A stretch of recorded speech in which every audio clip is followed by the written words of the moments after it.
Hello बच्चों, आज हम पढ़ने वाले हैं ये जो आपका पांचवा वाला एप्लीकेशन है डायमेंशन का, उसे हम पढ़ने वाले हैं। To deduce relation among physical quantity, physical quantity के बीच रिलेशन निकालना कैसे निकाले, आइए देखते हैं जरा कैसे निकालते हैं। तो उसका एक्चुअल मीनिंग क्या हो गया, तो हमारा एक्चुअल मीनिंग क्या होगा, to deduce relation among physical quantity. तो जैसे ये एक पेंडुलम है, पेंडुलम मतलब क्या, ये एक आपका हिंज है, यहाँ पर एक ऑब्जेक्ट है, इसका मास m है, इसका लेंथ ये है, ग्रेविटेशनल एक्सेलरेशन इस पर g है। तो ये जब एक चक्कर लगाती है बच्चों, एक चक्कर लगाने में जो टाइम लगता है उसी टाइम को बोला जाता है बच्चों time period of simple pendulum. तो उस time period of simple pendulum में फार्मूला हमारा ये बनता है, ये जो दिया हुआ है t है यहाँ, 2 पाई है यहाँ, l है यहाँ और g है यहाँ। लेकिन ये तो फार्मूला है और डेरिवेशन से आया है, लेकिन हम डायमेंशन से इसको कैसे निकालेंगे वो देखना है हमें। डायमेंशन फार्मूला का यूज करके ये t है, ये l है और ये g है और ये 2 पाई है, इनके बीच रिलेशन कैसे बनेगा डायमेंशन के जरिए से, वो देखना हमारा इस टॉपिक में काम है।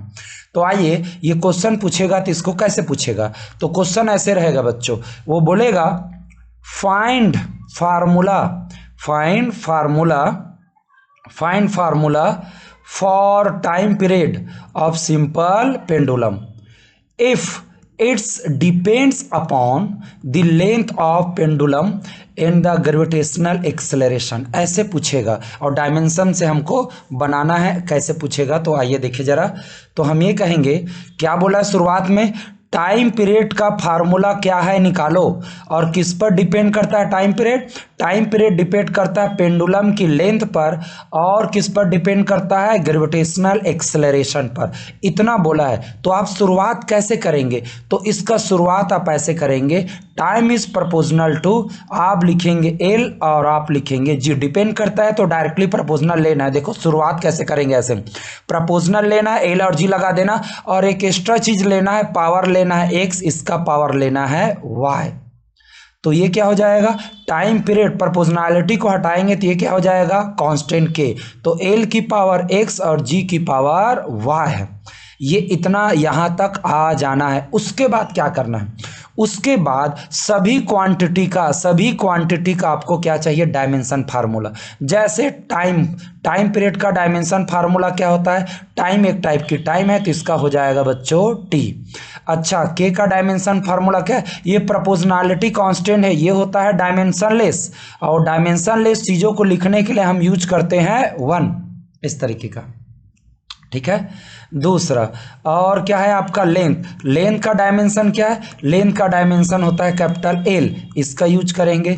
दूसरा जी का डायमेंशन क्या है, ग्रेविटेशनल एक्सेलरेशन का, ये हो जाता है एल टी का पावर -2। सबसे पहले हर क्वांटिटी एक एक क्वांटिटी का आपको क्या चाहिए आपको चाहिए डायमेंशन फार्मूला। अब बारी बारी से यहाँ रख दीजिए, टी के जगह हो जाएगा टी, के जगह हो जाएगा 1, और एल की जगह एल पावर हो जाएगा x, और जी की जगह हो जाएगा एल टी -2 पावर हो जाएगा y। तो हो जाएगा t इक्वल टू हो जाएगा एल की पावर x और एल की पावर y। देखो y अंदर मल्टीप्लाई होगा, और t की पावर -2y। तो इधर है t बच्चों और इधर है l, 2 बार है और दोनों का बेस सेम है, पावर को ऐड हो जाएगा x + y, और ये हो जाएगा t की पावर -2y। यहाँ तक हम पहुँच गए। अब क्या करेंगे, इक्वल के इस पार, देखो इक्वल यहाँ है, इक्वल की इस पार एल और टी है, इस पार जस्ट टी है, तो इधर भी होना चाहिए एल कम से कम। तो एल नहीं है तो उसको लाएंगे पावर 0 बना के। अब दोनों तरफ कंपेयर करेंगे, एल का पावर कंपेयर करेंगे तो क्या आ जाएगा, इधर पर है एल 0, इधर क्या है x + y। ये हो जाता है बच्चों इक्वेशन 1, ये हो जाएगा इक्वेशन 1। और इधर t का पावर क्या है, कुछ नहीं तो 1 है, इधर 1 है, और इधर का पावर क्या हो जाता है बच्चों, t का पावर है -2y। तो यहाँ से इक्वेशन 1 और 2 का यूज करके x y निकालना है, ये हमारा काम है। तो यहाँ से y निकालना चाहूँ तो क्या हो जाएगा, -1/2 इक्वल टू आ जाएगा y। ये हमारा पहला क्वांटिटी फट से निकल गया बिना कोई मेहनत के।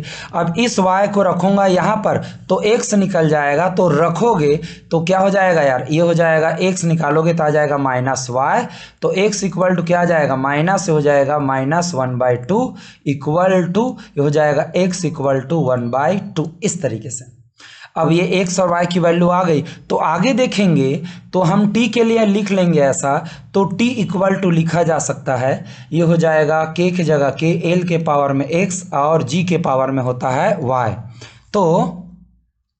तो ये हो जाने वाला है, तो t की जगह t लिखो, k की जगह k लिखो, l का पावर में x क्या आया है बच्चों, x आया 1/2 आया है। ध्यान रखना x का वैल्यू क्या निकाले हो 1/2 और y का वैल्यू क्या निकाले हम -1/2, तो हो जाएगा g इक्वल टू हो जाएगा -1/2। तो t इक्वल टू लिखा जा सकता है k, ये हो जाएगा √l और g को लिखा जा सकता है नीचे आके 1/2। ध्यान रखना वो पहले ऊपर में था तो माइनस, नीचे में प्लस हो जाएगा, ये हो जाएगा k, ये हो जाएगा √l डिवाइडेड बाय, अब g को भी लिखा जा सकता है √g और लिखा जा सकता है k√l डिवाइडेड बाय g। इस तरीके से तो फार्मूला हमारा आ गया है के हो जाएगा √lg। यहाँ तक हमारा काम है बच्चों, डायमेंशन ने यहाँ तक निकाल के दिया है, लेकिन रुक जाओ थोड़ा कंपेयर करो। एक्चुअल में फार्मूला क्या होता है, एक्चुअल में होता है 2 पाई, ये हो जाएगा √l/g, एक्चुअल में ये होता है, लेकिन आपने क्या निकाला, ये जो k है बच्चों किसके जगह है, ये k ना 2 पाई के जगह आया है, मतलब डायमेंशन से l निकल गया, g निकल गया, g का फार्मूला निकल गया l और g का, लेकिन 2 पाई वैल्यू को ना, ये 2 पाई वैल्यू को ये नहीं निकाल पाता है डायमेंशन से, यही इसकी लिमिटेशन है। जब लिमिटेशन पढ़ेंगे तो इसको हम पढ़ेंगे। तो हमारे डायमेंशन में निकला क्या, एल डायमेंशन वाला है, जी डायमेंशन वाला है, के है डायमेंशन लेस। तो डायमेंशन लेस चीजों को, 2 पाई डायमेंशन लेस है उसके जगह के लिखा है, तो डायमेंशन लेस चीजों को डायमेंशन नहीं निकाल पाता, डायमेंशन मेथड से नहीं निकल पाता। तो टाइम पीरियड का फार्मूला आपको फाइनल निकल गया, ये हो जाएगा के, ये हो जाएगा एल डिवाइडेड बाय जी। ये है डायमेंशनल मेथड का यूज करके फार्मूला निकालना। तो ये हो गया मेरा पहला तरीका, पहला क्वेश्चन। आइए इसी तरीके का सेम हम कुछ और क्वेश्चन कर लेते हैं बच्चों अपने लिए। तो आइए देखिए जरा क्या क्वेश्चन यार, देखो डिराइव द फार्मूला, फिर फार्मूला किसका, सेंट्रीपिटल फोर्स का फार्मूला निकालना है। Acting of a particle mass, mass पर जो एक्ट कर रहा है मास m है, मूविंग विथ वेलोसिटी v है आपका, in a circle of radius r। इसका मतलब समझे, इसका मतलब ये हो गया एक सर्कल है, यहाँ पर सेंटर है और यहाँ पर है एक मास m, कितने वेलोसिटी जा रहा है v और इसकी रेडियस है r। तो बच्चों जब ये घूमेगा, जब ये गोल गोल गोल गोल घूम रहा है, तो उस समय इसका सेंट्रीपिटल फोर्स क्या है, सेंट्रीपिटल फोर्स मतलब सेंटर की ओर लगने वाला फोर्स क्या है, उसका फार्मूला डिराइव करना है हमको। तो सेंट्रीपिटल फार्मूला तो आपको याद होना चाहिए, ये हो सकता है मास क्या है, छोड़ो हम डिराइव करके देखते हैं इसको क्या आता है, पहले से बताना ठीक नहीं है। तो क्या बोला है, एक्टिंग मास पर एक्ट करता है v पर और r पर। तो पहले लिखूंगा कि सेंट्रीपिटल फोर्स जो है प्रोपोर्शनल है, इसने दे दिया है एक चीज कि फोर्स किस पर डिपेंड करता है, मास पर, फोर्स किस पर डिपेंड करता है, वेलोसिटी पर, फोर्स किस पर डिपेंड करता है, रेडियस पर, ये इतना दिया है। और उस चीज को ऐसे लिखेंगे, ये हो जाएगा मास, ये हो जाएगा v, ये हो जाएगा r। मास की पावर में लगाएंगे x, v की पावर में लगाएंगे y और r की पावर में लगाएंगे z। ये हमारा शुरुआत है। जिन तीन चीजों पर डिपेंड कर रहा है उसको प्रोपोर्शनल करके लिखना है। अगला स्टेप क्या होता है, अगला स्टेप होता है प्रोपोर्शनैलिटी को हटा के कांस्टेंट निकालना, m की पावर में x, v की पावर में y और r की पावर में z। ये तीन चीजें हैं, ये हो जाएगा आपका फार्मूला। अब इसके बाद क्या करते हैं, डायमेंशन फार्मूला। फोर्स का डायमेंशन फार्मूला क्या होता है, तो आपको याद होना चाहिए m t का पावर माइनस ml t का पावर -2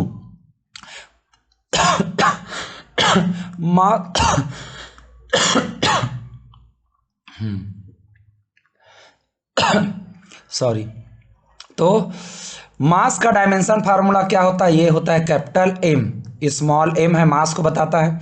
वेलोसिटी का डायमेंशन फार्मूला क्या होता है, ये होता है इक्वल टू एल टी का पावर -1 होता है। और रेडियस ऑफ सर्कुलर पाथ का क्या हो जाएगा, ये हो जाता है एक लेंथ है। ये चारों चीज़ें पता होनी चाहिए। अब बारी बारी से सबको रखेंगे, तो इक्वल की जगह इक्वल थोड़ा इधर ले लेते हैं, ये हो जाएगा एम एल टी का पावर -2 इक्वल टू के का क्या होता है, के कांस्टेंट है, तो के कांस्टेंट डायमेंशन लेस की जगह लेना है 1, तो हो जाएगा 1 डॉट मास की जगह लेना एम का पावर x, वेलोसिटी है एल टी का पावर -1 का पावर y, और यह एल का पावर z। इस तरीके से, तो इसको मैं थोड़ा अलग कर दूं, ये इस तरीके से। तो आगे देखें, एम है, एल है, टी का पावर -2 है, और यहाँ पर 1 लिखने की जरूरत नहीं। कैपिटल मास कैपिटल एम का पावर x, एल का पावर y अंदर मल्टीप्लाई होगा, यहाँ जो है y अंदर मल्टीप्लाई होगा, और टी का पावर -y, और एल का पावर हो जाएगा z। तो इधर देखें जरा, इधर भी थोड़ा सा अलग कर ले। एम एल टी का पावर -2 इक्वल टू मास एक ही बार है, तो एम का पावर x, एल 2 बार है, एल का पावर y प्लस जेड, और ये हो जाए टी का पावर -y। इस तरीके से अब दोनों तरफ कंपेयर करो। इधर मास का पावर क्या है 1, और इधर क्या है x, तो कंपेयर करेंगे तो क्या आ जाएगा यार, कंपेयर करेंगे तो आ जा रहा है m का पावर, मैं फिर से लिख लूँ, m है, l है, t का पावर -2 है, और इधर क्या है बच्चों, m का पावर x है, और क्या है एक बार थोड़ा सा देख लूँ मैं, ये हो जाएगा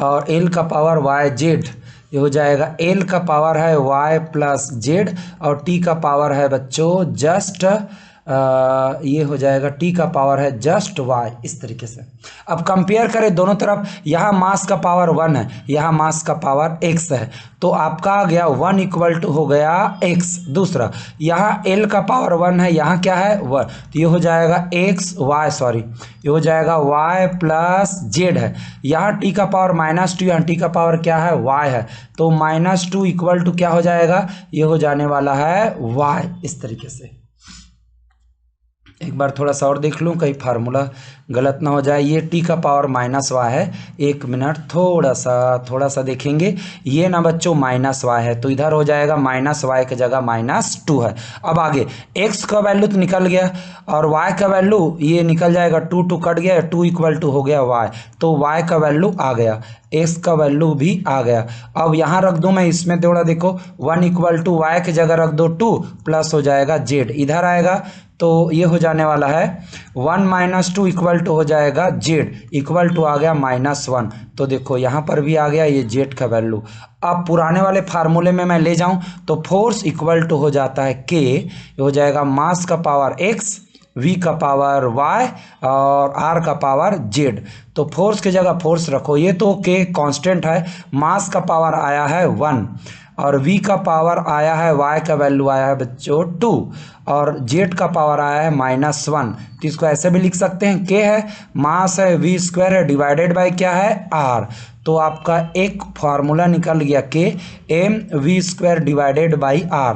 ये इस तरीके से निकलता है फार्मूला, ध्यान रखना। ये k क्या है, एक्चुअल फार्मूला क्या है, एक्चुअल फार्मूला होता है mv² डिवाइडेड बाई r। सामने में क्या होता है 1 की जगह क्या आया है, ये वाला k आया है, ध्यान रखना। लेकिन k 1 है ये नहीं बता सकता, डायमेंशन फार्मूला में डायमेंशन लेस जो k है, ये 1 क्या डायमेंशन लेस है, ये डायमेंशन लेस जो 1 है वो निकल के नहीं आया, उसके जगह में क्या आया, एक k बता रहा है, कोई भी कांस्टेंट होगा उसके जगह में ये आया है, ठीक है, ये ऐसा। तो एक तरीका ये हो गया बच्चों डायमेंशन फार्मूला का। आगे देखते हैं नेक्स्ट क्वेश्चन इसी प्रोसेस से बनाएंगे हम। तो ये हो जाएगा derive N formula for periods of revolution t of planet around son of mass m in path of radius r in gravitational constant g। अब यहाँ ऐसा, यहाँ पर है बच्चों सन, और इसको चक्कर लगा रहा है प्लेनेट, क्या लगा रहा है, प्लेनेट P। तो बोला है इस चक्कर लगाने में जो टाइम पीरियड है, एक चक्कर लगाने में जो टाइम पीरियड है वो आपका वो T है, एक चक्कर लगाने में, और यहाँ सन से उसकी जो रेडियस है R है, और सन का जो मास है वो कैपिटल M है, और ग्रेविटेशनल कांस्टेंट क्या है, G है। तो टी का फार्मूला निकालना है। और टी किन पर डिपेंड करता है? सन के मास पर और रेडियस ऑफ पाथ पर और ग्रेविटेशनल कांस्टेंट पर, ये तीनों चीज़ों पर डिपेंड करता है। तो आगे कैसे करेंगे? हम लिखेंगे टी प्रोपोर्शनल है मास का, आर का और कैपिटल जी का। एम के पावर लगा दो एक्स, आर के पावर लगा दो वाई और जी के पावर लगा दो जेड, ये तीनों चीज़ों पर डिपेंड करता है। तो टाइम पीरियड ऑफ रिवॉल्यूशन क्या हो जाएगा? एक कांस्टेंट के लाएंगे, मास का पावर एक्स हो जाएगा, आर का पावर वाई हो जाएगा और कैपिटल जी का पावर जेड तो है ही। अब मुझे हर एक क्वांटिटी का डायमेंशन चाहिए। टाइम पीरियड का डायमेंशन तो टी ही होगा। मास ऑफ सन का जो मास है इसका डायमेंशन तो कैपिटल एम होगा। आर एक रेडियस है, रेडियस एक लेंथ है, लेंथ मतलब हो जाएगा एक एल होगा। और कैपिटल जी ग्रेविटेशनल कांस्टेंट है, कैपिटल जी है ग्रेविटेशनल कांस्टेंट है और ग्रेविटेशनल कांस्टेंट का डायमेंशन क्या होता है? एम का पावर -1, एल का पावर हो जाएगा 3 और टी का पावर होता है -2। ये इस तरीके से ग्रेविटेशनल कांस्टेंट का होता है। अब हमें दोनों तरफ इसको इक्वेट करते हुए रखना है बच्चों, ऐसा बारी बारी से। तो इक्वल के इस पार है, इस पार है, ये हो जाएगा टी, ये हो जाएगा के का होता है। के का डायमेंशन क्या होता है? एक न्यूमेरिकल कांस्टेंट है यार, वो हो जाएगा जस्ट 1 डायमेंशन लेस, तो 1 लिख दो। मास की जगह कैपिटल एम का पावर एक्स, आर की जगह एल का पावर वाई और जी है बच्चों m का पावर -1, l का पावर 3, t का पावर -2 और टोटल का पावर z है। ये ध्यान रखना। तो t इक्वल टू हो जाएगा m का पावर x, l का पावर y, ये z अंदर मल्टीप्लाई होगा, m का पावर -z, l का पावर 3z, t का पावर -2z, ऐसा। तो इधर है, इसको भी थोड़ा अंदर कर लूँ, इधर t है इक्वल टू, ये क्या आ जाएगा? 2 बार मास है तो मास का पावर x -z है, l का पावर क्या हो जाएगा? y प्लस 3z है और t का पावर हो जाएगा अकेला है -2z। दोनों तरफ कंपेयर करें, इसको हमने फिर से लिख लिया है बच्चों। अब दोनों तरफ कंपेयर करेंगे तो इधर t है और इधर भी t है, इधर l है इधर l नहीं है, तो l को लाने के लिए क्या करेंगे? 0। इधर मास नहीं, तो मास को लाने के लिए क्या करेंगे? 0। अब दोनों तरफ का बेस, इधर मास l दोनों सेम है, तो पावर को कंपेयर करेंगे। तो इधर पावर क्या है? मास का पावर 0, उधर मास का पावर क्या है? x -z है। इधर l का पावर 0 है, उधर क्या है बच्चों? ये हो जाएगा y प्लस 3z है। इधर t का पावर 1 है, उधर क्या है बच्चों? -2z है। तो इसी से निकल जाएगा z, तो 1 -1/2 इक्वल टू आ गया z। पहला क्वांटिटी तो निकल गया आपका, पहला पावर निकल गया z। ये ध्यान रखना, एक बार फिर से लिख दूं मैं, ये z है बच्चों। अब मैं निकालना चाहूंगा ये वाला, 0 इक्वल टू है x -z, तो क्या जाएगा यार? ये हो जाएगा x का वैल्यू निकालो तो हो जाएगा ये z, और z इक्वल टू क्या जानते हैं? -1/2, ये हो गया। दूसरा वैल्यू यहाँ से निकालेंगे y, तो हो जाएगा 0 इक्वल टू हो जाएगा y प्लस 3z। इससे मैं y निकालना चाहूँ तो क्या जाएगा? -3z इक्वल टू -3 मल्टीप्लाई -1/2, तो y का वैल्यू आ जाता है 3/2। अब सभी पावर मिल गया है तो t इक्वल टू मैं लिखूंगा k, मास का पावर x, r का पावर y और कैपिटल g का पावर हो जाएगा z। तो t इक्वल टू हो जाएगा ये k की जगह के मास का पावर -1/2, r का पावर हो जाएगा y है 3/2 और g का पावर हो जाएगा -1/2। इसको थोड़ा सॉल्व करें तो हो जाएगा k, r का पावर 3/2 डिवाइडेड बाई हो जाता है मास का पावर 1/2 और हो जाए कैपिटल g का पावर 1/2। तो दोनों को एक बार लिख लें, t इक्वल टू क्या आ गया? ये हो जाएगा k, r का पावर 3/2 डिवाइडेड बाई मास का पावर 1/2, ये हो जाएगा कैपिटल g का पावर 1/2। अब दोनों तरफ स्क्वायर लें, दोनों तरफ स्क्वायर लें तो हो जाएगा t का स्क्वायर इक्वल टू, ये हो जाएगा k r का पावर 3 डिवाइडेड बाई मास, ये हो जाएगा कैपिटल g। तो देखो इस फार्मूले में क्या आया है? इसमें आया है ये हमारा फार्मूला है, लेकिन एक्चुअल फार्मूला होता है एक्चुअल फार्मूला होता है टी स्क्वायर, ये हो जाएगा 2 पाई, ये r का power 3 divided by capital mass option capital G. तो देखो ये जो k है बच्चों, k किसके जगह आया है, 2 पाई की जगह। 2 पाई डायमेंशन लेस है इसलिए k के फॉर्म में दिखता है, वो एक्चुअल वैल्यू यहाँ से पता नहीं चलता। डायमेंशन लेस चीजें नहीं निकाल पाती, उसके जगह एक कांस्टेंट आ जाता है k। तो इस तरीके से आपको डिराइव करना है बच्चों डायमेंशन मेथड से physical quantity beach relation. Thank you, आज के लिए इतना ही।